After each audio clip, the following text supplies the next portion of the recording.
बोल हरि बोल, बोल हरि बोल, बोल हरि बोल।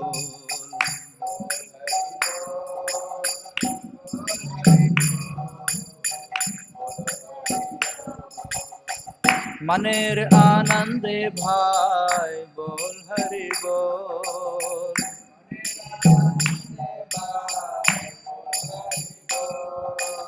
मनेर आनंदे भाई बोल हरि बोल।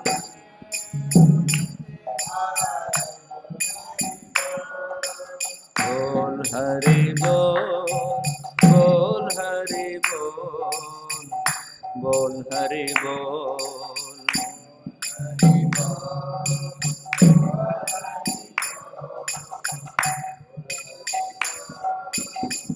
जन्मे जन्म सुखे बोल हरि बोल।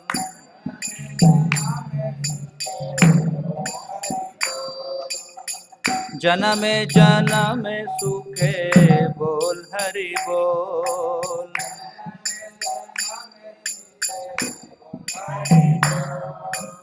बोल हरि बोल, बोल हरि बोल, बोल हरि बोल।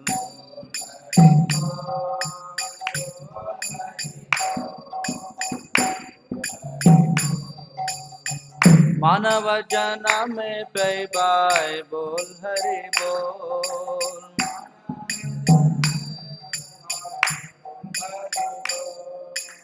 मानव जन्म पे भाई बोल हरि बोल।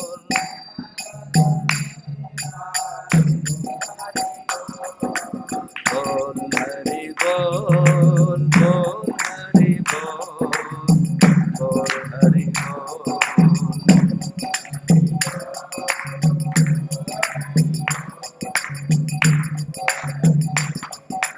सुखे ठाको दुखे ठाको बोल हरि बोल।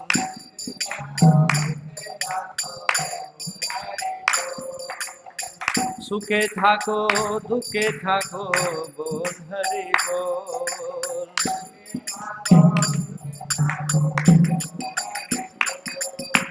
बोल हरि बोल, बोल हरि बोल, बोल हरि बोल।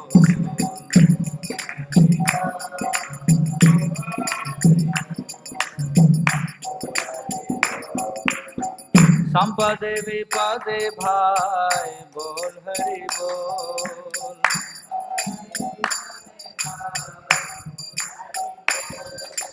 संपदे विपदे भाई बोल हरि बोल।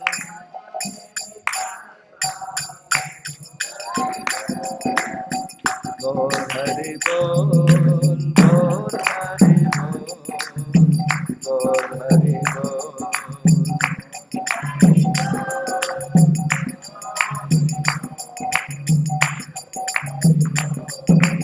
गृहे ठाको वने ठाको बोल हरि बोल।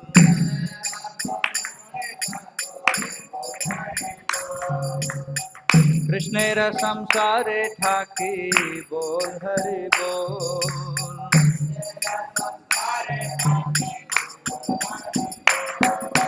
बोल हरि बोल, बोल हरि बोल, बोल हरि बोल।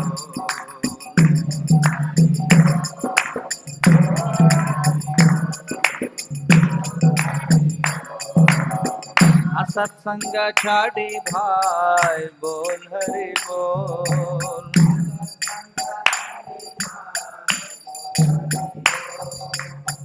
असत्संग छाड़ी भाई बोल हरि बोल।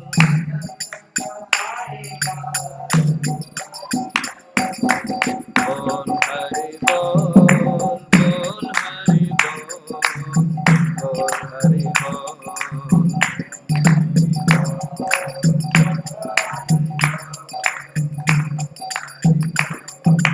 वैष्णव चरण पौड़ी बोल हरि बोल।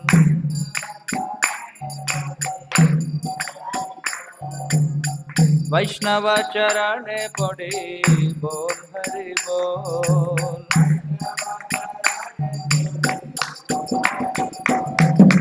बोल हरि बोल, बोल हरि बोल, बोल हरि बोल।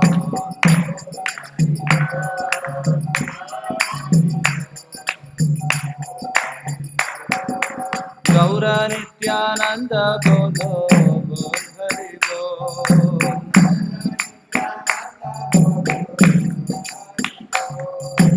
गौर गदाधर बोलो बोल हरि बोल।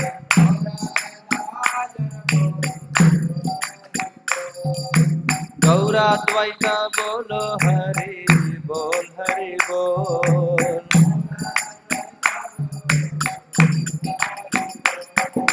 बोल हरि बोल, बोल हरि बोल, बोल हरि बोल।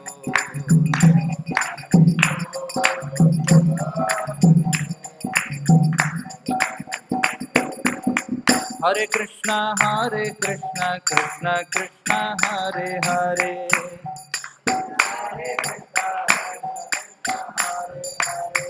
हरे राम राम राम हरे हरे।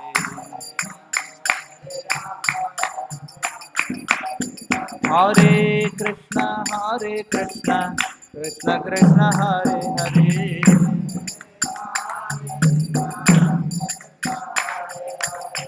हरे राम राम राम हरे हरे।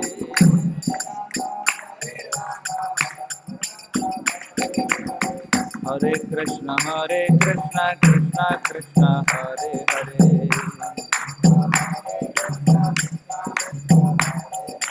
हरे राम राम राम हरे हरे।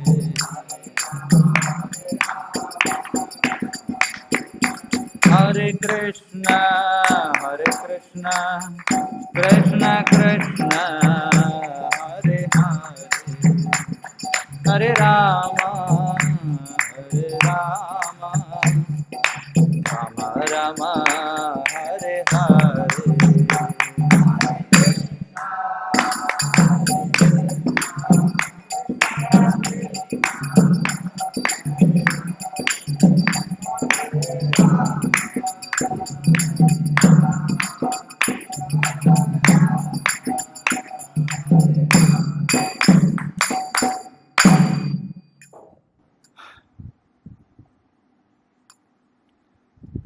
అనువాదం.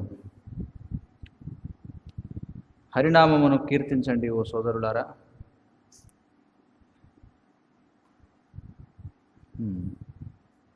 ఆనందపూర్ణమైనటువంటి మనస్సులతో హరి హరి అని అనండి. హరినామమును కీర్తించండి ఓ సోదరులారా. మీరు మానవ జన్మను పొందారు కనుక ఇప్పుడు హరినామమును కీర్తించండి. మీరు ఆనందంలో ఉన్నా దుఃఖంలో ఉన్నా హరినామమును కీర్తించండి. హరినామమును కీర్తించండి ఓ సోదరులారా. మీరు సంపదలో ఉన్నా విపదలో ఉన్నా హరినామములను కీర్తించండి. మీరు గృహంలో జీవిస్తున్నా లేదా అరణ్యంలో జీవిస్తున్నా హరినామమును కీర్తించండి. ఈ భౌతిక ప్రపంచంలో కృష్ణుని యొక్క ప్రయోజనాల కోసం ఉంటూ హరినామమును కీర్తించండి. హరినామమును కీర్తించండి ఓ సోదరులారా. అభక్తుల యొక్క సాంగత్యాన్ని విడిచిపెట్టండి మరియు హరినామమును కీర్తించండి. హరినామమును కీర్తించండి. వైష్ణవుల యొక్క పాదపద్మములపై పడి హరినామమును కీర్తించండి. గౌర మరియు నిత్యానందుల నామాలను కీర్తించండి. గౌర మరియు గదాధరుల నామాన్ని కీర్తించండి. గౌర మరియు అద్వైతుల నామాలను కీర్తించండి. జయ రాధా మాధవ కుంజ బిహారీ.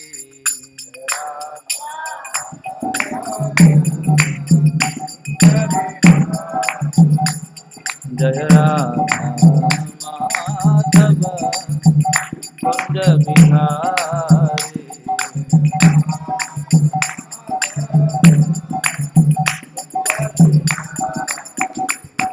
गोपीजन वल्लभ गिरिवरधारी।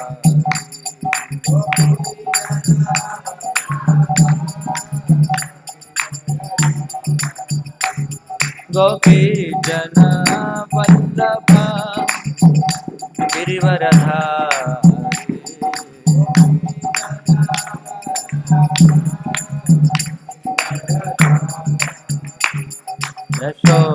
यशोदनन्दन व्रज जनरञ्जन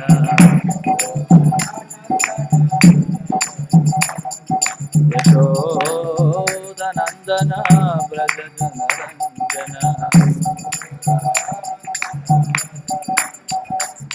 यामुनतीरवनचारि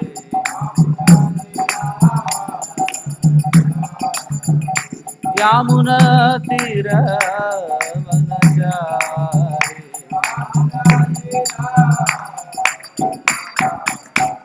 जय जय राधा माधव कुंज बिहारी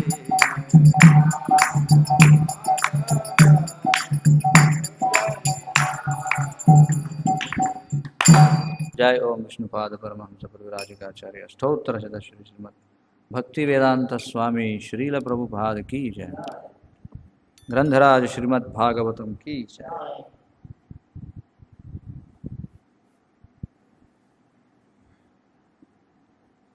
ओम नमो भगवते वासुदेवाय।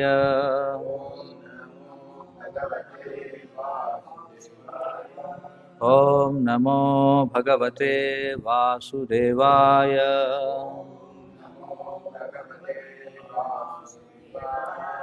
ओम नमो भगवते वासुदेवाय।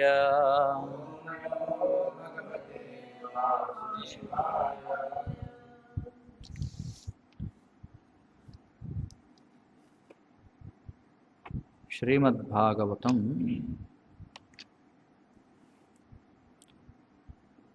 3వ స్కందం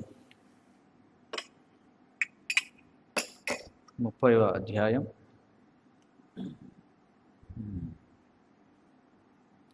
14వ శ్లోకం. తత్ర అపి అజాత నిర్వేదః భ్రియమాణః స్వయం భృతైః జరయా ఉపాత్థ వైరూప్యః మరణ అభిముఖః గృహే తత్రాప్యజాత నిర్వేదో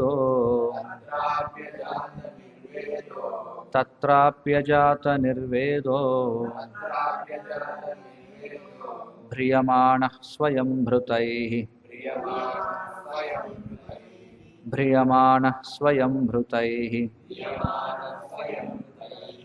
జరయోపాత్థ వైరూప్యో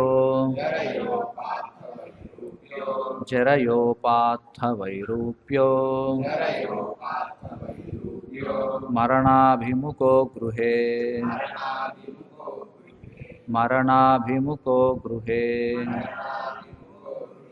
తత్రాప్యజాత నిర్వేదో భ్రియమాణః స్వయం భృతైః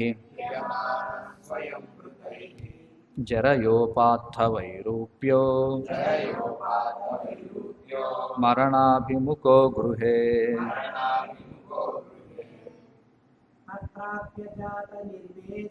తత్రాప్యజాత నిర్వేదో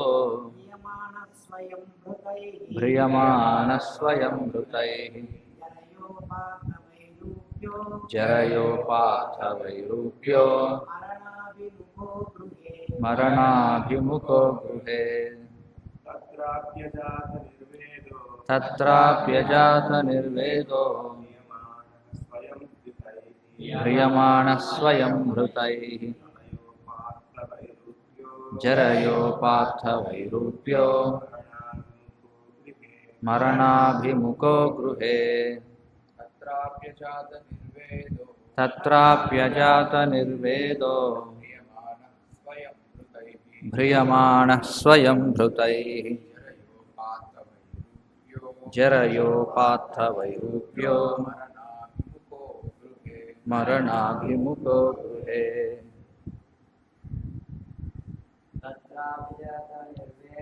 తత్రాప్యజాత నిర్వేదో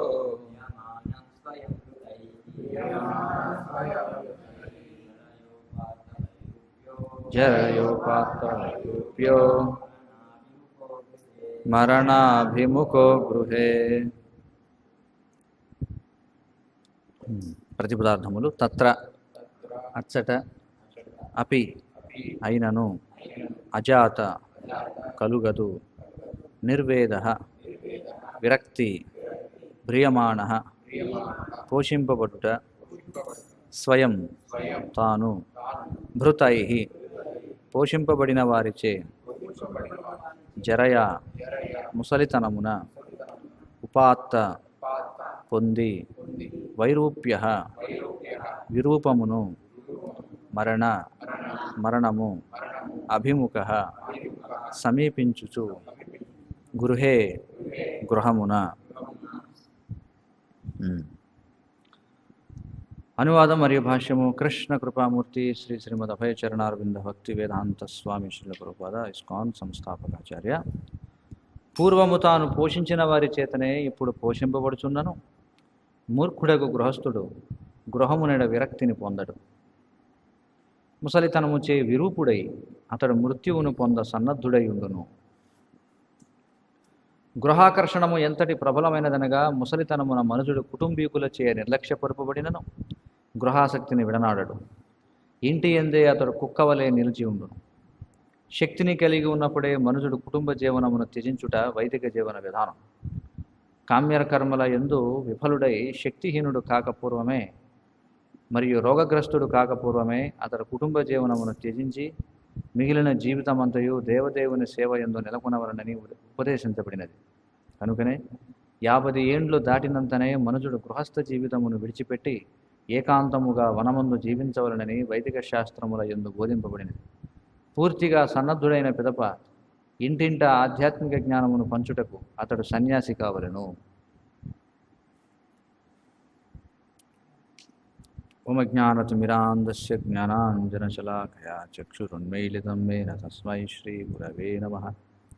నమ ఓం విష్ణుపాదాయ కృష్ణప్రేష్ఠాయ భూతలే శ్రీమతే భక్తివికాసస్వామినితి నామినే. నమ ఓం విష్ణుపాదాయ కృష్ణప్రేష్ఠాయ భూతలే శ్రీమతే భక్తివేదాంతస్వామినితి నామినే. నమస్తే సారస్వతే దేవే గౌరవాణి ప్రచారిణే నిర్విశేషశూన్యవాది పాశ్చాత్యదేశతారిణే. జయ శ్రీ కృష్ణ చైతన్య ప్రభు నిత్యానంద శ్రీ అద్వైత గదాధర శ్రీవాసాది గౌరభక్తవృంద. హరే కృష్ణ కృష్ణ కృష్ణ హరే హరే, హరే రామ రామ రామ హరే హరే. హరే కృష్ణ. కాబట్టి ఈ అధ్యాయం పేరు కపిల భగవానునిచే విపరీత కర్మల వర్ణనము అని చెప్పన్నారు.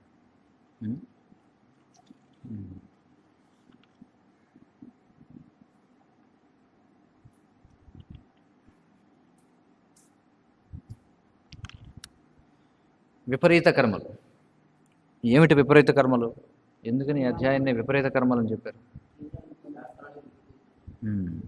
అంటే వ్యతిరేకమైనటువంటి పనులు. ఎందుకని అంటే జీవుడు ఈ భౌతిక ప్రపంచానికి వచ్చింది ఎందుకు, అతడు చేసేది ఏమిటి, ఎందుకు వచ్చాడు ఇక్కడికి,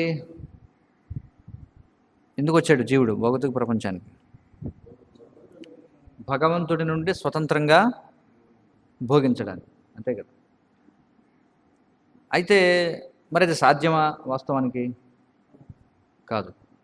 కానీ భగవంతుడు దయామయుడు కాబట్టి ఆయన ఏం చేస్తాడు, కొంతమేరకు జీవుణ్ణి భోగించనిస్తాడు.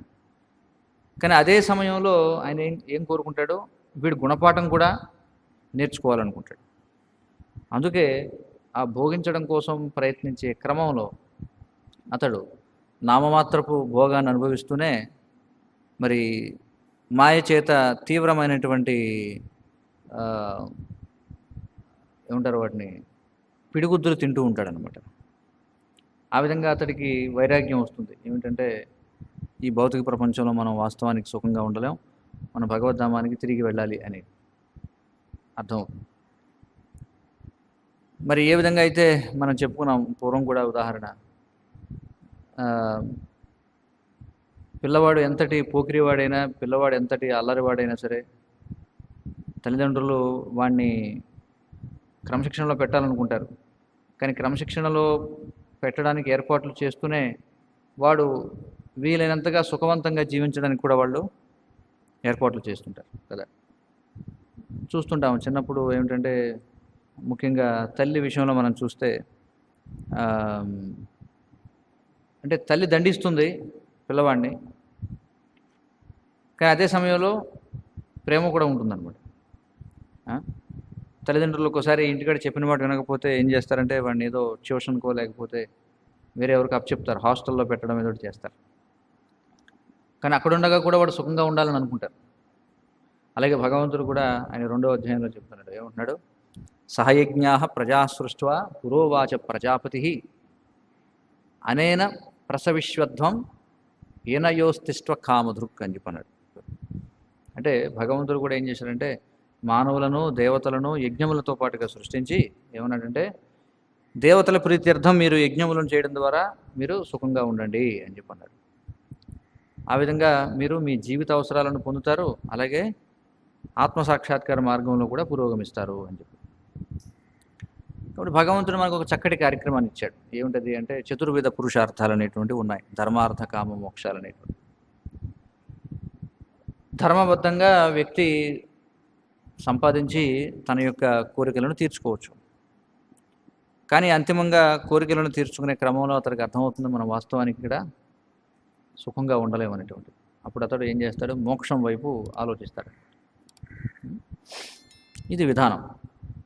కానీ ఆ విధంగా భగవంతుడు ఇచ్చినటువంటి విధానంలో జీవించకుండా పూర్తిగా భగవంతుడిని విస్మరించేటువంటి వాళ్ళు ఎవరైతే ఉన్నారు, మళ్ళీ మనం భగవద్గీత నుంచి మరొక శ్లోకం 3వ అధ్యాయంలో మనం చూస్తే, ఏవం ప్రవర్తితం చక్రం నానువర్తయతి హయః అఘాయురింద్రియారామో మోఘం పార్థస జీవతి అని చెప్పంటాడు. ఈ యజ్ఞచక్రం ఏదైతే ఉందో నానువర్తయతి హయః అంటే ఈ యజ్ఞచక్రం ప్రకారం వర్తించినటువంటి వాడు. ఏమిటి యజ్ఞచక్రం అంటే 3వ అధ్యాయం మొదట్లో నుంచి ఆయన బోధిస్తూ ఉంటాడు మనకి. ఏముంటాడంటే ఏ జీవి కూడా ఒక క్షణకాలం పాటు కూడా ఏమీ చేయకుండా ఉండలేడు. ప్రకృతి గుణాల యొక్క ప్రభావంలో ప్రతి ఒక్కడు ఏదో ఒకటి చేయాల్సిందే. బాగుంది అంతవరకు. మరి ఏదో ఒకటి చేయాల్సిందే అన్నప్పుడు మనం ఏదో ఒకటి చేయాలి, కానీ మనల్ని అధోగతి పొందే విధంగా మనం ఏం చేయకూడదు. మనం ఊర్ధ్వగతికి వెళ్ళేలా మనం ఏదైనా చేయాలి. అందుకే ఏం చేయమంటున్నాడు? నీ గుణాన్ని బట్టి 3వ అధ్యాయంలో మరొక శ్లోకం ఏం చెప్తున్నాడు? శ్రేయాన్ స్వధర్మో విగుణ పరధర్మాత్ స్వనుష్ఠితాత్. పరధర్మో ఏమిటది? పరధర్మో భయావహ అని చెప్పుకుంటున్నాడు. శ్రేయాన్ స్వధర్మో విగుణ పరధర్మాత్ భయావహ. కాబట్టి మన గుణానికి సంబంధించినటువంటి పనిని మనం భగవత్ సేవలో చేయొచ్చు. మరి ఆ తర్వాత మరి ఆయన చెప్తున్నాడు ఏమంటున్నాడంటే, మరి సకల జీవులు కూడా అన్నముపై ఆధారపడి ఉన్నాయి. మరి అన్నం కావాలంటే వర్షం కావాలి, వర్షం కావాలంటే యజ్ఞం జరగాలి. యజ్ఞాలు విహిత కర్మలపై ఆధారపడి ఉంటాయి. మరి విహిత కర్మలు ఎక్కడ ఉంటాయంటే శాస్త్రాలలో ఉన్నాయి. అందుచేత ఈ యజ్ఞ కార్యాలు ఏవైతే ఉన్నాయో వాటిలో ఆ పరబ్రహ్మ భగవంతుడు నిత్యము ప్రతిష్ఠితుడై ఉంటాడు అని చెప్పబడింది. అందుచేత మరి దేవతలను ఆరాధించడం ద్వారా మనకి, దేవతలను ఆరాధించడం అంటే భగవంతుడు దేవతల ద్వారా మనకు కావలసినటువంటి అవసరాలను తీరుస్తున్నాడు. కాబట్టి ఆ విధంగా సంతృప్తి చెందినటువంటి దేవతలు ఇచ్చినటువంటి ఏవైతే ఉన్నాయో వాటిని మళ్ళీ మనం ఏం చేయాలి? భగవంతునికి అర్పించి మనం స్వీకరించాలి. లేకపోతే ఏమవుతుంది? భుంజతే తే త్వగం పాప ఏ భుజంత్యాత్ ఆత్మకారణాలు. ఎవరైతే తమ యొక్క ఇంద్రియ ప్రీత్యర్థం భుజిస్తారో వాళ్ళు పాపమునే భుజించినట్టు అని చెప్పుకుంటారు. కాబట్టి వీళ్ళు ఎవరంటే ఇక్కడ చెప్పేది ఎవరంటే ఆ పాపమునే భుజించే వాళ్ళ గురించి ఇక్కడ చెప్తున్నాడు కపిల భగవాన్. అంటే యజ్ఞములో పాల్గొనకుండా గుడ్డిగా నేను ఈ శరీరాన్ని పరిగణిస్తూ, అంటే ఈనాటి సమాజంలో ఉన్నటువంటి సగటు వ్యక్తి గురించి ఇక్కడ వివరణ వస్తుంది. ఎందుకంటే ఈనాటి సమాజంలో ఒక రకంగా చెప్పాలంటే ఎవరైతే క్రైస్తవులు లేకపోతే మహమ్మదీయులు ఉన్నారో వాళ్ళే ఎక్కువగా భగవత్ చేతనంలో ఉన్నారేమో అని అనిపిస్తుంటుంది అన్నమాట, సగటు హిందువు కంటే. ఎందుకంటే వాళ్ళు ఏదో నయానో భయానో ఏం చేస్తుంటారు? వాళ్ళు భగవంతుడు మనం చూడండి, అందుకే మహమ్మదీయులు మాటి మాటికి ఇన్షా అల్లా అని చెప్పి అంటారు. ఇన్షా అల్లా అంటే వాస్తవం చాలా మంచి పదం అనమాట. ఇది ఇన్షా అల్లా అంటే అంతా భగవంతుని ఇచ్చిపోయి ఆధారపడి ఉంది. మనం కృష్ణా విల్లింగ్ అంటాం కదా మనం, అలా వాళ్ళు ఇన్షా అల్లా అంటే అల్లా ఒప్పుకుంటే జరుగుతుందని చెప్పి అంటారు. మరి ప్రపంచంలో ఎన్నో భాగాల్లో ఆ మత విధానాలు ఆ విధంగా శోభిల్లుతున్నాయంటే దానికి కూడా కారణం ఉంది. ఎందుకంటే కృష్ణుడు మళ్ళీ మనకు బహుశా భగవద్గీత 7వ అధ్యాయంలో చెప్తున్నాడు. ఏమంటున్నాడు? యోయో యామ్యాం తనుం భక్త శ్రద్ధయార్చితుమిచ్చసి తస్య తస్యాచలం శ్రద్ధ మామేవ విదధామ్యహం అని చెప్పంటాడు.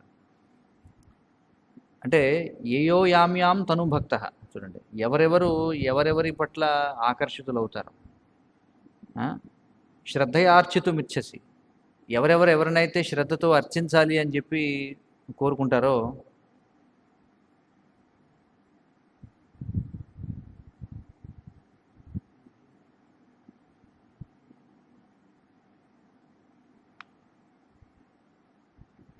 ఎవరైతే శ్రద్ధగా అర్చించాలనుకుంటారో ఏమని చెప్తున్నాడు? తస్యాచలాం, అంటే వారి యొక్క శ్రద్ధను బలోపేతం చేస్తానని చెప్పి అంటున్నాడు అన్నమాట కృష్ణుడే కదా. మనం చూస్తుంటాం చాలామంది వాళ్ళ వాదనలకు కట్టుబడి ఉంటారు కదా, అవునా కదా. వాడు అందులోనే పూర్తిగా శ్రద్ధ కలిగి ఉంటాడు.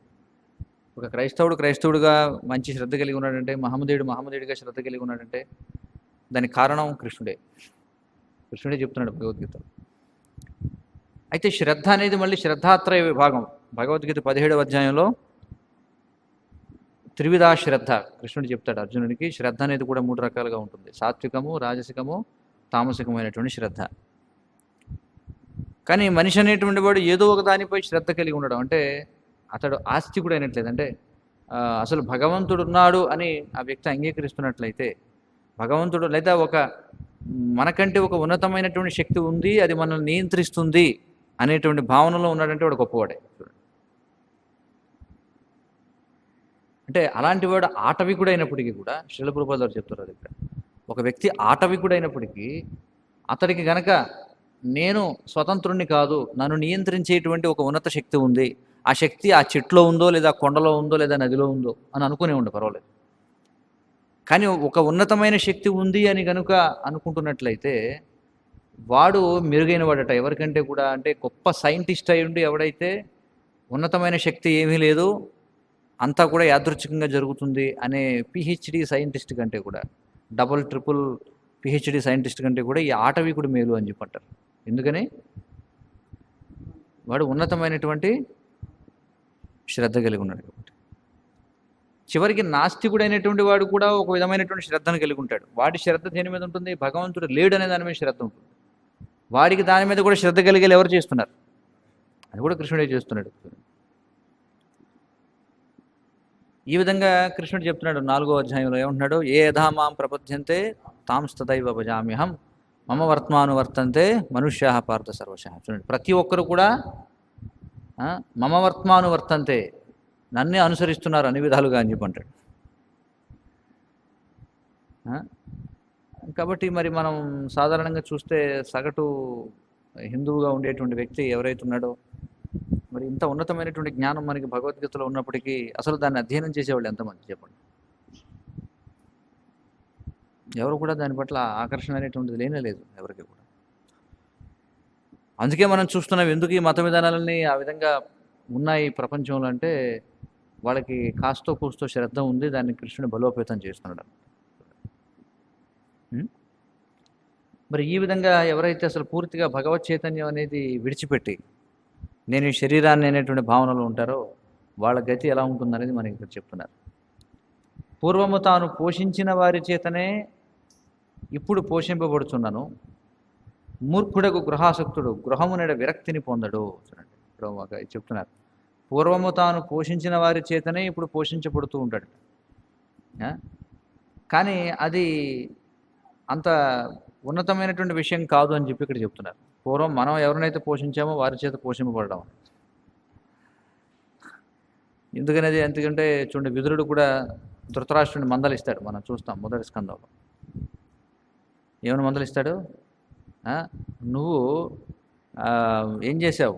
వాళ్ళ ఆస్తిని లాక్కున్నావు, నువ్వు వాళ్ళ గృహానికి నిప్పు పెట్టించావు, విషం పెట్టించావు, నీళ్ళలోకి విసిరేసావు, మరి జోదంలో వారిని అన్యాయంగా నువ్వు ఓడించావు, వారి యొక్క భార్యను అవమానపరిచావు.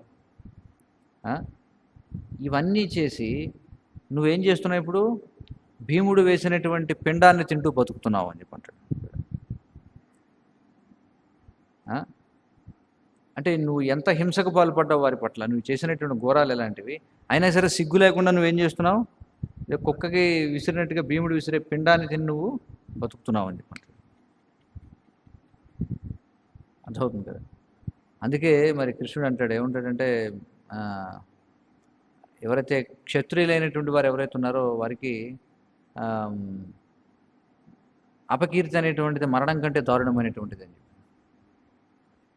మరణమే మేలు ఇంకా అపకీర్తి కంటే. అర్థమవుతుంది కదా. మరి పూర్వం జనులు ఆ విధంగా ధర్మానికి కట్టుబడి ఉండేవారు అనమాట. మీరు చూస్తే వాళ్ళు ఇప్పుడు కూడా వాళ్ళు రాజీ పడేవారు కాదనమాట. ఎందుకంటే వాళ్ళు నియమాలకు కట్టుబడి ఉండేవారు. మనం ఎంత హుందాగా జీవించాం, మనమేమిటి ఒకరిని యాచించేది అనేటువంటి విధానం. కాబట్టి ఇక్కడ ఏమంటున్నారంటే, కానీ మూర్ఖుడైనటువంటి గృహాసక్తుడు మాత్రం గృహమునైన విరక్తిని పొందడు అని చెప్పుకుంటాడు. అదే ఆధ్యాత్మిక చింతన కలిగిన వాడైతే ఏమనుకుంటాడట, సరే ఇన్నాళ్ళు నేను వాళ్ళని పోషించాను, వాళ్ళు నన్ను పోషించేది ఏమిటి, నేను భగవంతుడి మీద ఆధారపడతాను, అది హుందాగా జీవించడం అని ఇంటిని విడిచిపెట్టి వెళ్ళిపోతాడట. అతడు ఏం చేస్తాడట, ముసలితనముచి విరూపుడై తన మృత్యువును పొంద సన్నద్ధుడై ఉండును. చూడండి, మరి ముసలితనం అనగానే ఏమవుతుంది? విరూపం. విరూపం అంటే ఏమిటి? శరీరం అంతా కూడా అందవిహీనంగా అయిపోతుంది. మనం నిన్నటి రోజున చెప్పుకుంటున్నాం, పాశ్చాత్య దేశాల్లో అంటే అమెరికా లాంటి దేశాల్లో వృద్ధాప్యం అంటే అందరూ కూడా భయపడతారు. అందుకే మీరు చూస్తే అమెరికా లాంటి దేశాల్లో వృద్ధులు సౌందర్య లేపనాలపై చాలా ఎక్కువగా ఖర్చు పెడతారట. మీరు అక్కడ ఒక సగటు వృద్ధుల్ని మనం చూసినట్లయితే 80 ఏళ్ల ముసలి వయసులో ఉన్న స్త్రీ అయినా, 70 ఏళ్ల ముసలి వయసులో ఉన్నటువంటి స్త్రీలైనా అప్పుడప్పుడు మనం వీడియోలు చూస్తుంటాం. వాళ్ళు ఎంతో లిప్స్టిక్ వేసుకొని, లేకపోతే వాళ్ళు కూడా ఫ్రాకులు వేసుకొని, లేకపోతే అనేక రకాలుగా ఫేస్ లిఫ్టింగ్, ఇవన్నీ మీకు బాగా తెలుసుంటుంది. పాశ్చాత్య దేశాలు ఉన్నారు కాబట్టి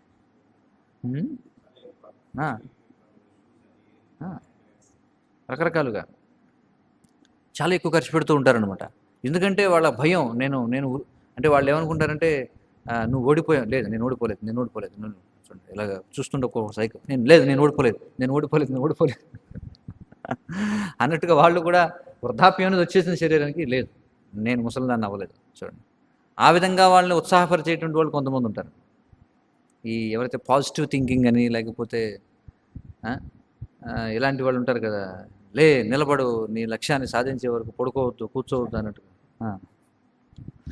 సో అలాగా నువ్వు ఓటమిని ఎప్పుడు ఒప్పుకోవద్దు. చూడండి, కొంతమంది ఇలా మాట్లాడుతుంటారు, ఓటమిని ఎప్పుడు ఒప్పుకోవద్దు, నువ్వు ముసలితనాన్ని అంగీకరించవద్దు నువ్వు. కాబట్టి నువ్వు అంగీకరించుకుండడం కోసం ఏం చేయాలి? అలంకరణ చేసుకో. ఎప్పుడు కూడా నువ్వు తగ్గొద్దు. చూడండి, ఈ రకంగా మాట్లాడు. కానీ ఏమవుతుంది, సరే ముసలితనం కనిపించకుండా మనం ఎంత మేకప్ వేసుకున్నా సరే మృత్యువుని మనం ఆపగలమా చెప్పండి. ప్రభువుల ద్వారా ఒక సామెత చెప్తారు. వాడు ఎవడో ఏం చేశాడట, ఒళ్ళంతా కూడా మలం రాసుకునేవాడట. ఎందుకని అంటే యమధర్మరాజు వచ్చినప్పుడు కంపు భరించలేక వెళ్ళిపోతాడని చెప్పి ప్రభువుల ద్వారా చెప్తారు. అంటే ఆ విధంగా మలం రాసుకుంటే ఆ కంపుకి యమధర్మరాజు రాకుండా ఉంటాడని చెప్పి ఎవడో మలం రాసుకున్నాడట. సరే, అలా మనం ఎన్ని సౌందర్య లేపనాలు రాసుకున్నా ఏమవుతుంది? మరణం అనేది. అందుకే మీరు చూడండి, ఎప్పుడైతే సెలబ్రిటీస్ చనిపోతారో వాళ్ళ శవానికి కూడా మేకప్ వేస్తారు, తెలుసా మీకు? బాగా సెలబ్రిటీస్ అయిన వాళ్ళు ఎవరైతే ఉంటారో వాళ్ళు మరణించినప్పుడు ఏం చేస్తారంటే, కొంచెం మరీ ఫోటోలు అవి రిపోర్టర్లలో వచ్చి ఫోటోలు అవి తీసుకుంటారు, మరీ బాగోదని చెప్పి కొంచెం శవానికి కూడా కొంచెం అలంకరణ చేస్తారు. అది పరిస్థితి. అదే ఇక్కడ చెప్తున్నారు, గృహాకర్షణ ఎంతటి ప్రబలమైనదంటే ఆ, ముసలితనమున మనుజుడు కుటుంబీకులచే నిర్లక్ష్యపరుపబడినను. ఆ, గృహాసక్తిని విడనాడడు. ఎందుకంటే మనం చూస్తుంటాం అనమాట, వాళ్ళు కొంచెం చిరాగ్గా మాట్లాడుతుంటారు. ఉం? వాళ్ళు ఏదైనా చెప్పినా కూడా అది చేదస్తామండి వీళ్ళు. ఆ, ఏం, ఎంత చేదస్తామో చెప్పింది వింటారు వీళ్ళు. ఆ, ఏదే ఏమంటారు అది, పడేసింది తిని బతకొచ్చు కదా, ఇలా మాట్లాడుతుంటారు. ఏదో పెట్టింది తిని కృష్ణారామ అనుకుంటూ ఉండాలి కానీ అలా అనుకుంటారు. అంతేగాని వాళ్ళు చెప్పేటువంటి ఎందుకని అదంటే నేను చర్చించాం. ఎందుకంటే వాళ్ళు పూర్వం నుంచి వారిపై ఆధారపడి ఉన్నటువంటి వారిని ఆధ్యాత్మిక మార్గంలో శిక్షణ ఇవ్వలేదు కాబట్టి ఇలాంటివన్నీ వస్తుంటాయి. ఒకవేళ వాళ్ళు ఆత్మజ్ఞానాన్ని కలిగి ఉన్నట్లయితే అప్పుడు సమాజానికి వాళ్ళు గొప్ప ఆస్తిగా ఉంటారు. చూడండి, భారతదేశంలో మనం చూస్తే పూర్వం నుండి కూడా వృద్ధులైనటువంటి వాళ్ళు గౌరవించబడేవారు. మన భారతీయ సంస్కృతిలో గౌరవించబడతారు. కారణం ఏమిటి? ఎందుకంటే వాళ్ళకు ఉన్నటువంటి అనుభవం ఏదైతే ఉందో అనుభవాన్ని యువతరం వాళ్ళతో పంచుకోవాలని చెప్పి. కానీ వాళ్ళకి పంచుకోవడానికి ఏమీ లేదనుకోండి, అప్పుడు వాళ్ళు అపహాస్యం పాలవుతారు. అందుకే మనం చూస్తే ఎవరైతే ముఖ్యంగా వానప్రస్థానికి భార్యాభర్తలు ఇద్దరు వెళతారు. కానీ ఇక్కడ చెప్తున్నారు ఏమిటంటే, ఎప్పుడైతే అతడు సన్నద్ధుడైన పిదప, చూడండి, పూర్తిగా సన్నద్ధుడైన పిదప సన్యాసి అవ్వాలి అని చెప్పన్నారు. సన్నద్ధుడు అవ్వటం అంటే ఏమిటి? ఏదైతే విన్నాడో, ఎప్పుడు విన్నాడు? ఎప్పుడు విన్నాడు? బ్రహ్మచారిగా ఉన్నప్పుడు ఏదైతే విన్నాడో అది, బ్రహ్మచారిగా ఉన్నప్పుడు గృహస్థ జీవనం ఎలా ఉంటుంది అనేది అనేక పర్యాలు వింటాడు. కాబట్టి వివాహం చేసుకున్న తర్వాత అతడికి సాక్షాత్కారం కలుగుతుంది. కాబట్టి ఏం చేస్తాడు? అతను బయటికి వెళతాడు. బయటికి వెళ్ళి సాధన చేసి ఎప్పుడైతే సన్నద్ధుడవుతాడో అప్పుడు అతనే ప్రచారానికి వెళ్తాడు అనమాట. చూడండి, ఎందుకంటే శాస్త్రాలు అంగీకరిస్తున్నాయి గృహస్థ జీవనం అంటే ఖచ్చితంగా ఆధ్యాత్మిక పురోగతి చాలా కష్టం అని చెప్పి. చాలా కష్టం, ఎందుకంటే సంపాదన అనేటువంటిది చేయాలి. వ్యాపారం అనేది గృహస్థుడు చేయాలి, కానీ బ్రహ్మచారులు, వానప్రస్థులు, సన్యాసులు చేసేది కాదు. గృహస్థులు సంపాదించాలి, సంపాదించడంపై దృష్టి పెట్టాలి. అందుకే గృహస్థులు కనీసం ఏదైతే సాధన చెప్పారో ఆ సాధన వరకే చేయగలరు అన్నమాట. వాస్తవానికి వాళ్ళ దృష్టి కూడా అలాగే ఉండాలి. గృహస్థులైనటువంటి వాళ్ళు కనీస సాధన ఏదైతే చెప్పారో ఆ సాధన చేసుకుంటూ వాళ్ళు సంపాదనపై దృష్టి పెట్టి ఎక్కువగా దానంపై వాళ్ళు దృష్టి పెట్టాలన్నమాట. ఎందుకంటే వాళ్ళు సంపాదిస్తున్నారు కదా. కాబట్టి మిగిలినటువంటి 3 వర్ణాలు, బ్రహ్మచర్య, అలాగే వానప్రస్థ, సన్యాసులు ఎవరైతే ఉన్నారో వారిని పోషించాల్సినటువంటి కర్తవ్యం ఎవరిదంటే గృహస్థులు. అందుకే శ్రీల ప్రభుపాదులు వారు అంటారు, ఏమంటారంటే గృహస్థుడు హుందాగా జీవించాలని చెప్పంటారు. హుందాగా జీవించడం అంటే అతడికంటూ స్వతంత్రంగా ఏదైనా వ్యాపారం ఉండాలి. ప్రభుపాదులు వారు చెప్తారు చాలా సందర్భాలు. ఎందుకని ఆ విధంగా అంటే పూర్తిగా మందిరంపై ఆధారపడడం అనేది తగనిదన్నమాట గృహస్థునికి. ఎందుకంటే మందిరంపై ఆధారపడడం అంటే పూర్తి వైరాగ్య భావనలో జీవితాన్ని సాగించాల్సి ఉంటుంది కదా. కానీ వైరాగ్య భావనలో పురుషుడు జీవించగలడు, కానీ స్త్రీని కూడా వైరాగ్య భావనలో జీవించమంటే ఎలా కుదురుతుంది? స్త్రీ అంటేనే దాని అర్థం ఏమిటి? భౌతికమైనటువంటి కోరికలను విస్తరింపజేసేది అని అర్థం. అందుకే ఉన్నారంటే గృహస్థుడు స్వతంత్రంగా జీవించాలి, అతడికంటూ సంపాదన ఉండాలి. ఆ విధంగా అతడు హుందాగా జీవిస్తూ గృహస్థుడు ఇచ్చే విధంగా ఉండాలి, కానీ తీసుకునే విధంగా ఉండకూడదు. గృహస్థుడు దానం ఇచ్చేలా ఉండాలి, ఇతరులను పోషించేలా ఉండాలి, అంతేగాని ఇతరులు చేత పోషింపబడకూడదు.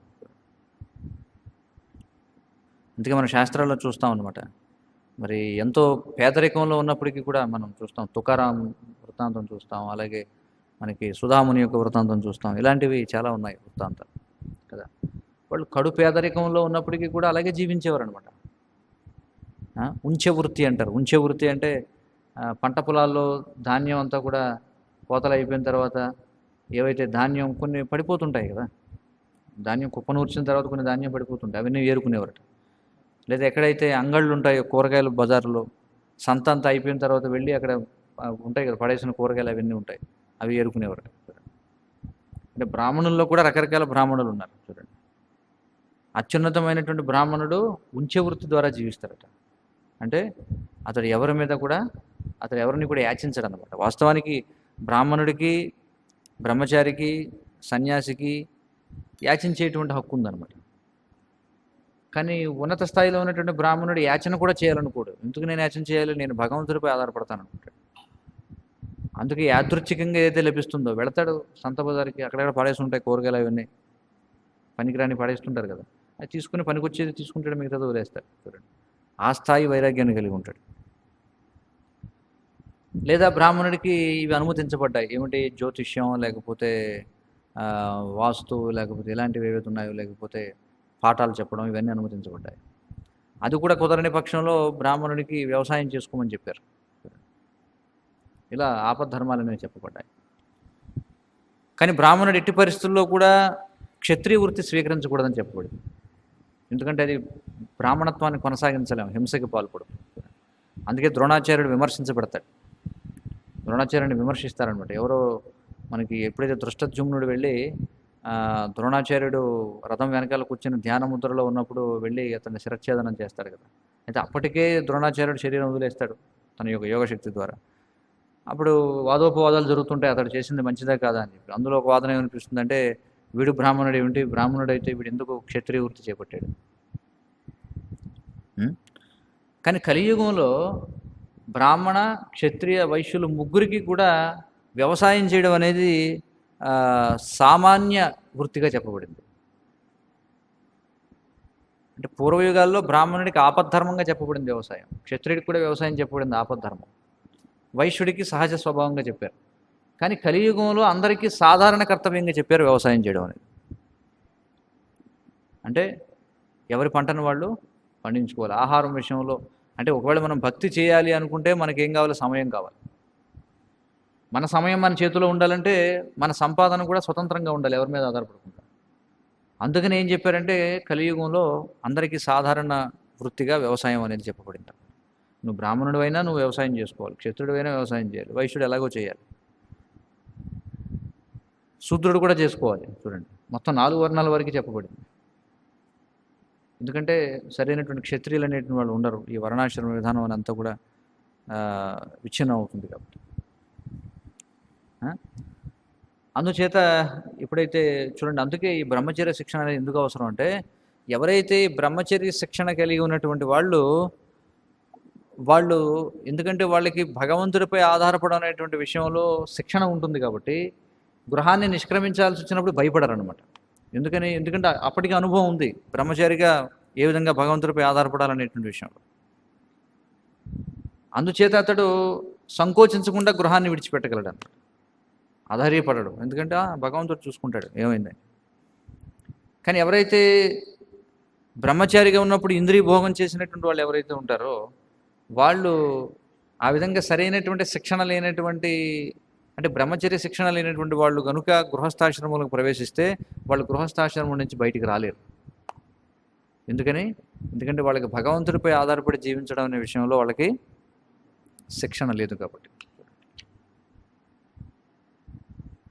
ఇక మరొక విషయం ఏం చెప్పబడిందంటే, వృద్ధాప్యంలో మనం చూడండి, వానప్రస్థ జీవనం అంటే 50 సంవత్సరాల నుంచి 75 సంవత్సరాల వరకు, అంటే మనిషి యొక్క జీవితం 100 సంవత్సరాలుగా లెక్క వేయబడింది.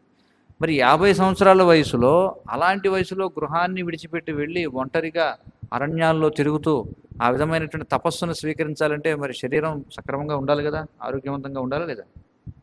ఉండాలి. మరి ఆ వయసులో శరీరం ఆరోగ్యవంతంగా ఉండాలంటే బ్రహ్మచర్య శిక్షణ తప్పనిసరి అని చెప్పారు. ఎవరైతే యవ్వనంలో 5 ఏళ్ల వయసు నుంచి 25 ఏళ్ల వయసు వరకు ఇంద్రియాలని చాలా చక్కగా నియంత్రించి శిక్షణ కలిగి ఉంటారో వాళ్ళు 50 సంవత్సరాల వయసులో కూడా ఆరోగ్యంగా ఉంటారు, ఇంద్రియాలు చాలా పటుత్వంతో ఉంటాయన్నమాట. కాబట్టి వాళ్ళు ఒంటరిగా ఎక్కడికైనా వెళ్ళి వాళ్ళు జీవించగలరనమాట. కానీ ఆ శిక్షణ లేనివాడు ఏమవుతాడు, 50 సంవత్సరాల వయసు వచ్చేటప్పటికి వాడు ఇంద్రియాలు, ఎందుకంటే ఇప్పుడు మరి ఏదైతే బ్రహ్మచారి శిక్షణ లేనటువంటి వాడు ఏం చేస్తాడు, గృహం మీద అవుతాడు, గృహస్థుడు అవ్వలేడు కదా. చూడండి, బ్రహ్మచారి గృహస్థుడు అవ్వగలడు కానీ బ్రహ్మచారి శిక్షణ లేనివాడు గృహం మీద అయిపోతాడు. గృహం మీద అయిపోతే ఏమవుతుంది, గృహం మీద అంటే అర్థం ఏమిటి, గృహం ఏదంటే ఇంద్రియ భోగంలో నిమగ్నం కావాలి. ఎప్పుడైతే ఇంద్రియ భోగంలో నిమగ్నం అవుతాడో అప్పుడు అతడు ఏమవుతాయి, ఇంద్రియాలు బలహీనం అయిపోతాయి, అప్పుడు అతనికి తపస్సు చేసేటువంటి శక్తి ఉండదు. అందుకే 3వ అధ్యాయం చివరిలో శ్రీకృష్ణ భగవానుడు చెప్తాడు అర్జునుడికి, ఏమంటాడంటే, అందుకే ఆరంభములోనే ఏం చేయాలి, ఈ కామం అనేటువంటి ఏదైతే శత్రువు ఉందో దానిని నువ్వు నియంత్రించాలి అని చెప్పి అంటాడు. ఆరంభంలో ఆ శ్లోకానికి ఇచ్చిన భాష్యంలో ప్రభుపాదుల వారు చెప్తారు. ఏమంటారంటే జీవిత ఆరంభంలోనే గురుకుల విద్యా విధానం ఉండాలి. అందుకే ఆరంభం నుండే ఇవన్నీ కూడా శిక్షణ ఇవ్వాలి అని చెప్పి అంటారు. కాబట్టి అంత ముఖ్యమైనటువంటిది ఇది. ఏంటంటే ఇది ఒక పరిపూర్ణమైనటువంటి చక్రం అనమాట, పరిపూర్ణమైనటువంటి యంత్రం. అందులో మనం వేలు పెట్టామనుకోండి, అది అది ఎక్కడ విచ్ఛిన్నమైనా మిగతాదంతా కూడా విచ్ఛిన్నం అయిపోతుంది అనమాట. అది పరిస్థితి. అందుకే ఇక్కడ ఏమంటున్నారంటే ఆ విధంగా శక్తి లేనివాడు ఏమైపోతాడు, ఇంకా రాజీ పడిపోతాడు, అంతే కదా. శక్తి లేదనుకోండి మన దగ్గర, రాజీ పడిపోవాలి, అంతే కదా. అందుకే అతను ఏం చేస్తాడట, గృహాకర్షణ ఎంతటి ప్రబలమైనదంటే ముసలితనమున మనుషుడు కుటుంబీకులచే నిర్లక్ష్యపరపబడినప్పుడు రోషం ఉన్నవాడైతే ఏం చేస్తాడు, ఇంటిని విడిచి వెళ్ళిపోతాడు. రోషం లేనివాడైతే ఏం చేస్తాడు, నిర్లక్ష్యపరపబడినను గృహాసక్తిని విడనాడడు. చూడండి, ఇంటి అందే అతడు కుక్క వలె నిలిచి ఉండును. చూడండి, ఎందుకంటే భయం, బయటికి వెళ్తే నన్ను తిండి ఎలా దొరుకుతుందండి. అందుకే వాళ్ళు అనేటువంటి మాటలు సహిస్తూ, వాళ్ళు ఉప్పు ఎక్కువ వేసినా, ఉప్పు లేకపోయినా, లేకపోతే కారం ఎక్కువైనా అలాగే ఏమంటారు, మౌనంగా ఉండాల్సిందే. శక్తిని కలిగి ఉన్నప్పుడే మనుషుడు కుటుంబ జీవనమును త్యజించుట వైదిక విధానం. చూడండి ఇక్కడ ఏమని చెప్పారు, శక్తిహీనులైనప్పుడు కదట, శక్తి ఉన్నప్పుడే ఏం చేయాలట, కుటుంబ జీవనను విడిచిపెట్టాలి.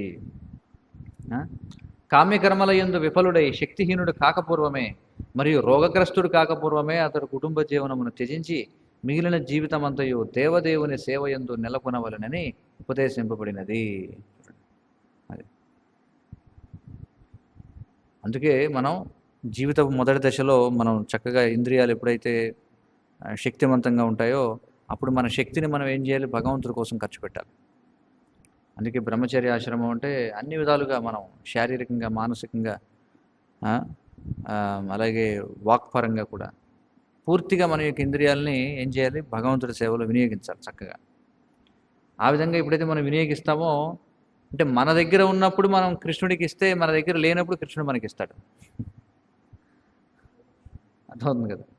చూడండి, ప్రభుత్వం ఈ రకరకాల ఇన్సూరెన్స్ పాలసీలు, లేకపోతే ఈ ప్రావిడెంట్ ఫండ్, గ్రాట్యుటీ, ఇవన్నీ ఏమిటి చెప్పండి.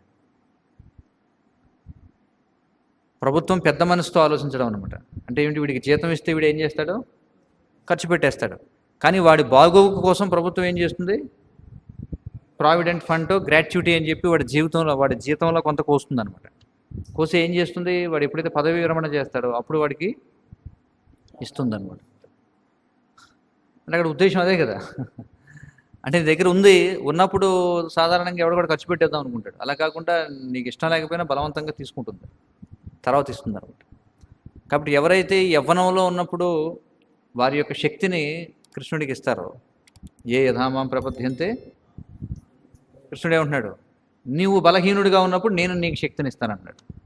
తాంస్తదైవ భజామ్యహం. కాబట్టి కృష్ణుడు అనుగ్రహిస్తాడు అన్నమాట. చూడండి, అందుకే శాస్త్రాలు చెప్తున్నాయి, మనకి శరీరంలో మన ఇంద్రియాలు పట్టుతుంతో ఉన్నప్పుడు మనం ఏం చేయాలి, వీలైనంతగా మనం కృష్ణుడిని స్మరించడానికి ప్రయత్నం చేయాలి. ఎందుకంటే అంత్యకాలంలో మనం కృష్ణుడిని స్మరించగలమా? ఏమంటున్నాడు కులశేఖర మహారాజు, ఏమంటున్నాడు చెప్పండి, ఏమంటున్నాడు?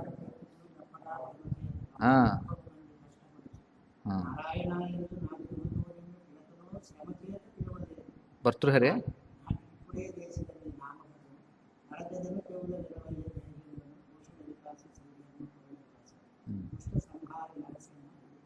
నృసింహ శతకంలో ఉంది శ్లోకం. వాస్తవానికి కులశేఖరాలు వారు ఆయన ఏదైతే మనకి గ్రంథం ఏమిటి, దాని పేరు ముకుందమాల స్తోత్రంలో ఆయన చెప్తాడు, కృష్ణత్వదీయ పదపంకజ పంజరాంతం ఆద్వైవమే విశతు మానస రాజహంస ప్రాణ ప్రయాణ సమవే కపవాత పిత్తవు కంఠావరోధన విధవు స్మరణం కుతస్తే అంటాడు.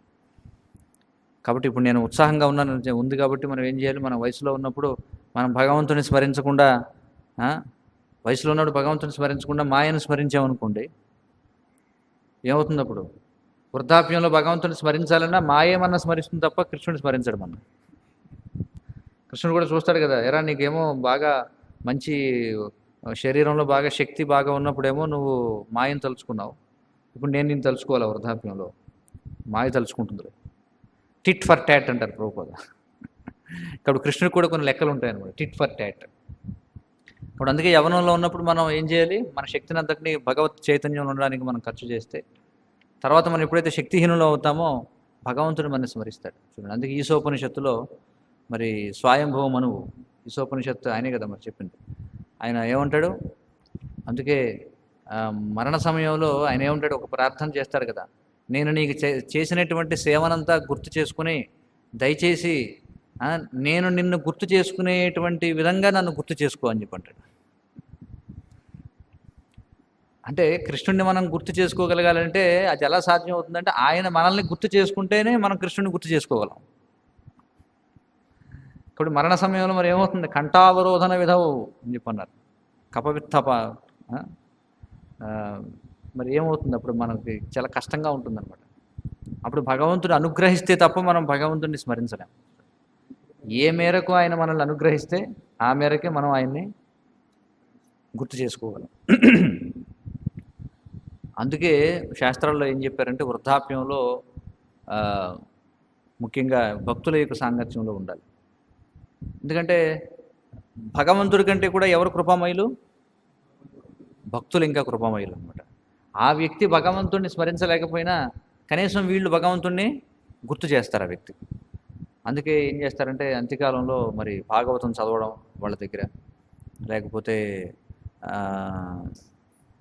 నామ సంకీర్తనం చేయడం, వాళ్ళకి నోట్లో తులసి జలం లేదా గంగా జలం పోయడం, ఇవన్నీ చేస్తారనమాట. పూర్వం ఉన్న విధానం అది.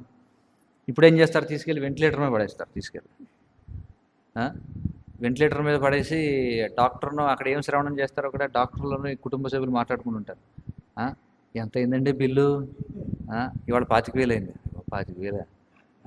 వాడు అక్కడే మంచం మీద ఉంటాడు, వినేదంతా 25,000. వాడు బాధపడుతుంటాడు, ఒరే నా కోసం నువ్వు 25,000 లెక్కలేసుకుంటున్నావు నువ్వు అని చెప్పండి. నోట్లో తులసి దళం పోయాల్సిందల్లా వాళ్ళు ఏం చేస్తారు, నానా రకాల కెమికల్స్ అన్నీ పోస్తారు, టానిక్లు అవి ఇవి పోస్తారు. మొత్తం ఎక్కడ పడితే అక్కడ ఏం చేస్తారు, నరాల్లోకి పైపులు ఎక్కించేస్తారు. పైపులు ఎక్కించేసి ఇంకా భగవత్ స్మరణ ఎక్కడుంది చెప్పండి. ఎవరో అన్నట్టుగా మనకి సుకృతి లేదనుకోండి, బృందావనం వెళ్ళినా సరే జీవిత చర్మాంకంలో మనం బృందావనంలో తుదిశ్వాస విడిచిపెడదామని బృందావనం వెళ్ళినా, గురు మహారాజ్ చెప్తారు ఒక ఉదాహరణ. ఎవరో ఒక వ్యక్తి ఎన్నో సంవత్సరాల ముందే వచ్చేసారట బృందావనంలో, ఇంకా అంతిమ క్షణాలు గడపాలని చెప్పి. ఎప్పుడైతే అతనికి ఇంకా అంతిమ క్షణాలు వచ్చాయి, కుటుంబ సభ్యులు ఇంటి దగ్గర నుంచి వచ్చి తీసుకెళ్ళి ఢిల్లీలో హాస్పిటల్లో పెడతారంటే అక్కడ చనిపోయాడు.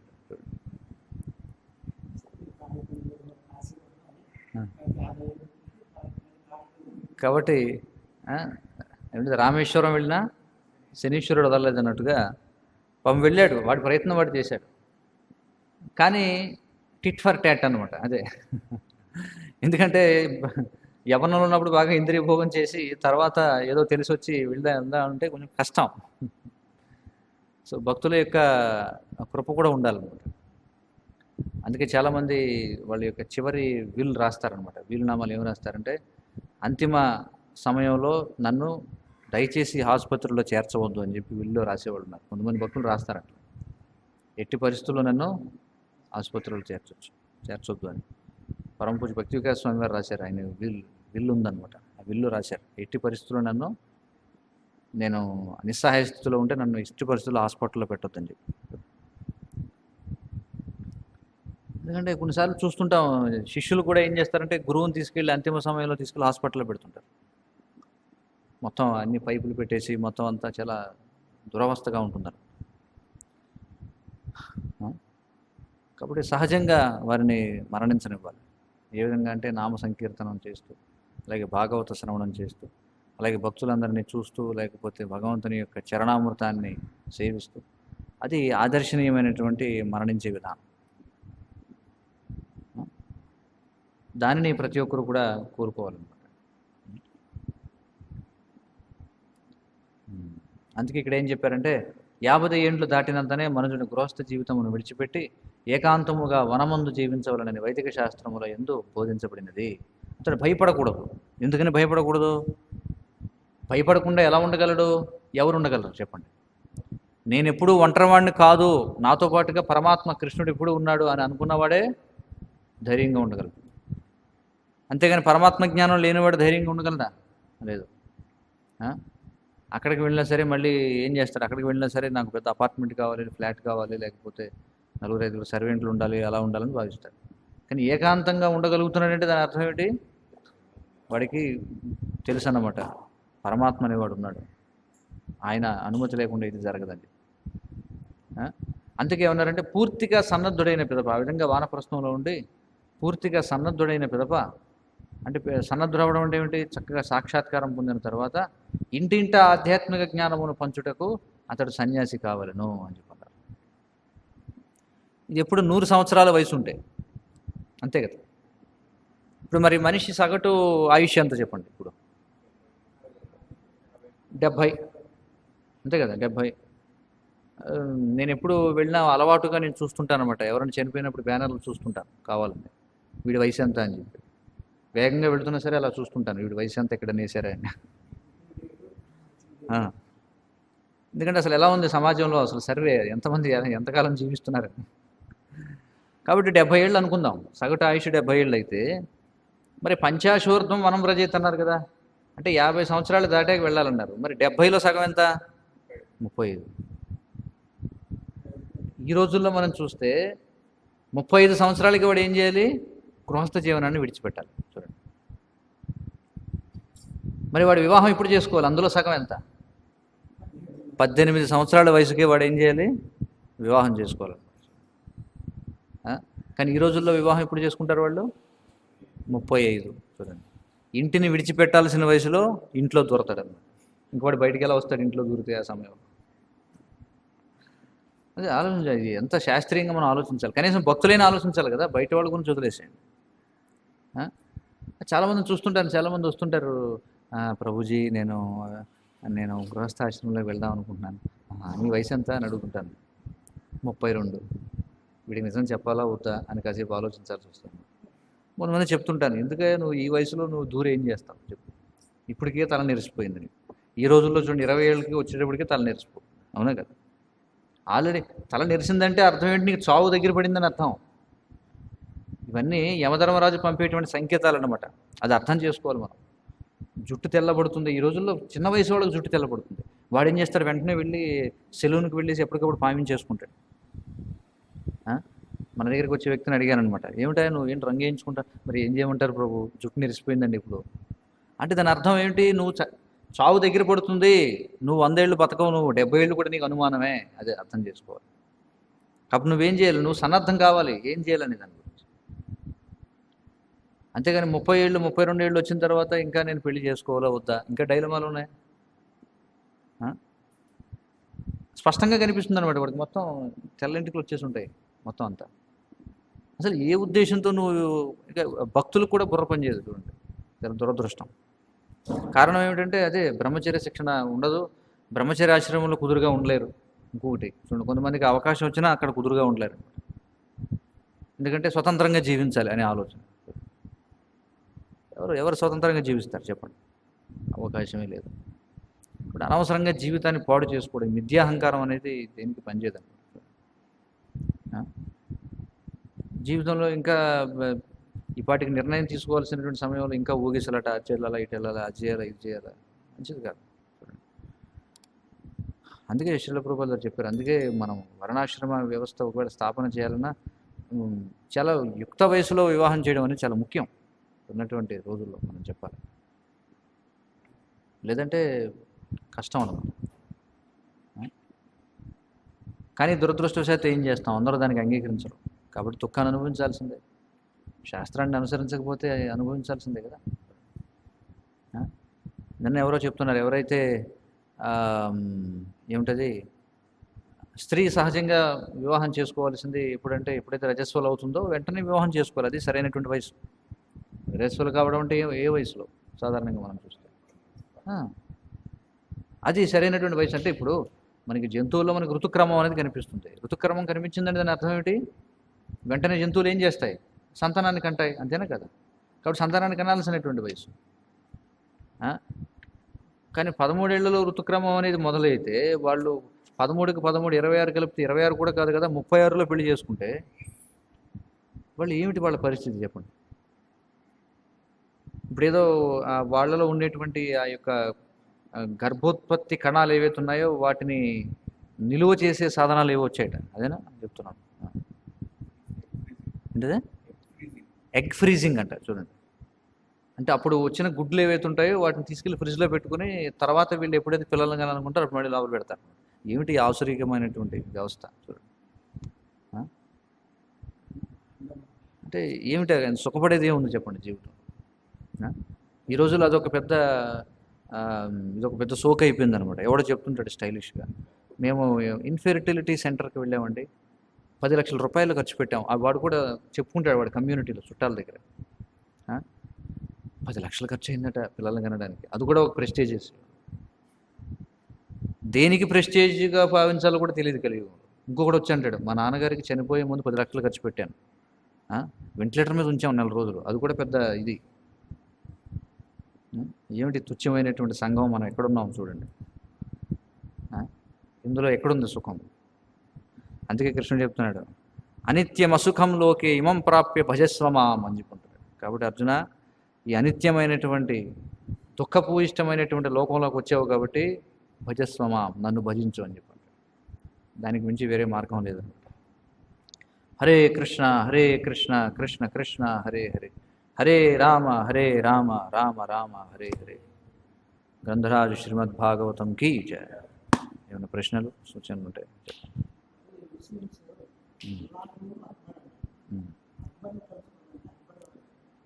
అక్బర్ అంటే గొప్పవాడని అర్థం. పేరు పెట్టుకున్నాడు అంతే. ఇప్పుడు రాజా అని ఉంటుంది పేరు. రాజా అనేది ఎవడని చెత్త ఎరుకున్నాడు కూడా రాజా అని పెట్టుకోవచ్చు పేరు కదా. అల్లాహు అక్బర్ అంటే అర్థం ఏమిటంటే అల్లా ఒక్కడే పరమేశ్వరుడు అని చెప్పి అర్థం. అందరిని నియంత్రించేవాడు అతను ఒక్కడే.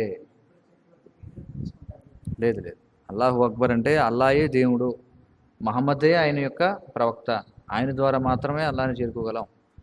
వీళ్ళు తప్ప మిగిలిన వాళ్ళందరూ కూడా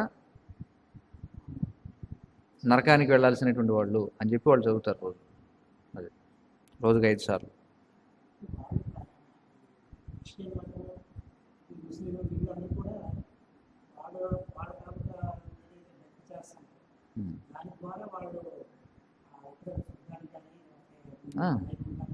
అవును, వాళ్ళ గ్రంథాల్లో ఉన్నదాన్ని మార్పు లేకుండా కనుక వాళ్ళు యథార్థంగా కనుక అనుసరిస్తే వాళ్ళు కూడా ఉన్నత గతి పొందుతారు. శ్రీల ప్రభుపాదులు చెప్తారు, బైబిల్లో thou shalt not kill అని చెప్పబడింది, నీవు చంపవద్దు అని చెప్పబడింది. వాళ్ళు కనుక మరి శాకాహారులుగా ఉన్నట్లయితే, వాస్తవానికి యేసుక్రీస్తు శాకాహారి, అతన్ని మాంసాహారిగా చూపిస్తుంటారు కానీ అతడు శాకాహారి, పరిశోధనలో తెలిసిన విషయం. కానీ వీళ్ళు ఏం చేస్తారు, నీవు చంపవద్దు అని ఉంది, వీళ్ళు చేసేది చంపడం అనమాట. కాబట్టి నియమాన్ని ఉల్లంఘిస్తే వాళ్ళు ఎక్కడికి వెళ్తారు? వైకుంఠం వెళ్ళలేవు, ఆధ్యాత్మిక ప్రపంచానికి వెళ్ళలేరు. ఉన్నత లోకాలకు వెళ్ళే అవకాశం, స్వర్గలోకానికి వెళ్ళొచ్చు. లేదు, అసలు వాళ్ళకి ఆధ్యాత్మిక ప్రపంచం గురించిన జ్ఞానమే లేదు అసలు వాళ్ళ గ్రంథాలు. వాళ్ళకి పరలోకం అంటే స్వర్గం వరకే వాళ్ళకు ఉన్నది, అంతే. మహమ్మదీయులు కావచ్చు, క్రైస్తవులు కావచ్చు, జన్నత్ అంటే స్వర్గం అంతే, వాళ్ళకి అదే పరలోకం అనమాట, అంతే. తర్వాత వాళ్ళు మళ్ళీ ఏమైనా వైదిక కుటుంబాల్లో పుట్టే అవకాశం ఉంటుంది తర్వాత.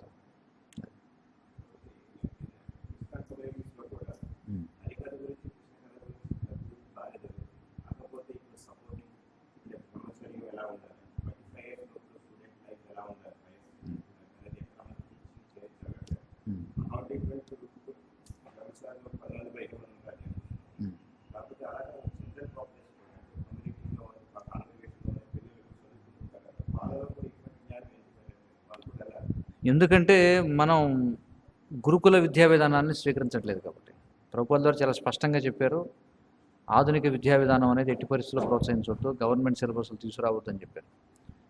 ఆ విధంగా ప్రయత్నాలు చేసినప్పుడు ప్రారంభంలో, ఎందుకంటే ప్రభుపాదుల వారు ఆయన పాశ్చాత్య దేశాల్లో దీన్ని ప్రారంభించారు కాబట్టి ఆయన యొక్క ఆరంభకాలపు పాశ్చాత్య శిష్యులు ఎవరైతే ఉన్నారో వారికి భారతీయ జీవన విధానం గురించి అంతగా అవగాహన లేదు. లేకపోవడం వల్ల వాళ్ళు ప్రభుపాదుల వారు ఉన్నప్పుడు ప్రారంభించినటువంటి గురుకులాలు ఏవైతే ఉన్నాయో, ప్రభుపాదుల వారు తిరోభవించిన తర్వాత అక్కడ కొన్ని జరగకూడనటువంటి పనులు జరిగాయి. అందుచేత చాలా గొప్ప చెడ్డ పేరు వచ్చిందనమాట. కోర్టులో దావాలు వేసి ఎన్నో లక్షల కోట్ల డాలర్లు కట్టాల్సి వచ్చింది ఇస్కాన్. ఒకసారి తప్పు జరిగింది అని చెప్పి ఇంక వాళ్ళు తర్వాత అసలు ఆ విధానాన్ని వదిలిపెట్టేశారనమాట. ఇంక అర్థమవుతుంది కదా. సరే, ప్రారంభంలో తప్పు జరిగింది. ఇప్పుడు బండి వేసుకుని వెళ్తాం, బండి నేర్చుకోవాలని ఒకసారి పడ్డాం కదా అని చెప్పి మళ్ళీ బండి తోలుకొని ఉంటాం. వర్ణాశ్రమంతో కూడా జరిగింది అది. అక్కడ ఏవో జరిగాయి, ఎందుకంటే వాళ్ళు పాశ్చాత్య దేశం వాళ్ళు, వాళ్ళకి ఏం తెలియదు. వాళ్ళు చేయాలని ప్రయత్నం చేశారు, ఆ క్రమంలో అనేక రకాల పొరపాట్లు జరిగాయి, దానివల్ల అపవాదం వచ్చింది, దానివల్ల పరువు నష్టం దావాలు వేశారు, దానివల్ల డబ్బులు కట్టాల్సి వచ్చింది, ఇవన్నీ జరిగాయి. కానీ ఎప్పుడో జరిగింది కదా అని చెప్పి ఇంకెక్కడ కూడా దాన్ని ప్రయత్నం చేయకూడదని కాదు కదా. అవును, అది వ్యక్తులలో తప్పు కానీ వ్యవస్థలో తప్పు కాదు.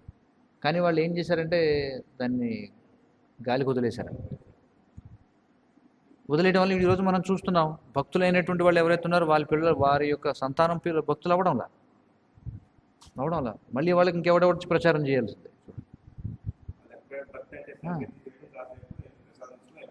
సో ఎందుకు ఎలా జరుగుతుందంటే మనం వాళ్ళని లౌకికమైనటువంటి విద్యాలయాలకు పంపించడం. అందుకే మన విద్యా వ్యవస్థ మనకు ఉండాలి. కాబట్టి గురుకులాలను స్థాపించకపోవడమే వీటన్నిటికీ కూడా కారణం. మరి గురుకులం అనేది అంటే దాని అర్థం గురుకులం అంటే బ్రహ్మచారులకు శిక్షణ ఇవ్వడానికి.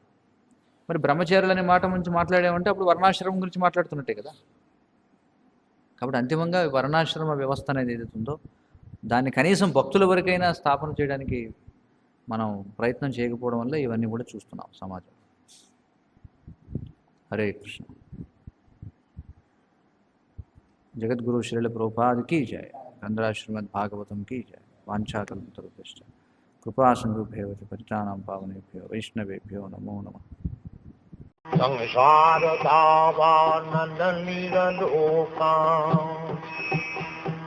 జ్ఞానాయ కారుణ్య ఘనాఘనత్యం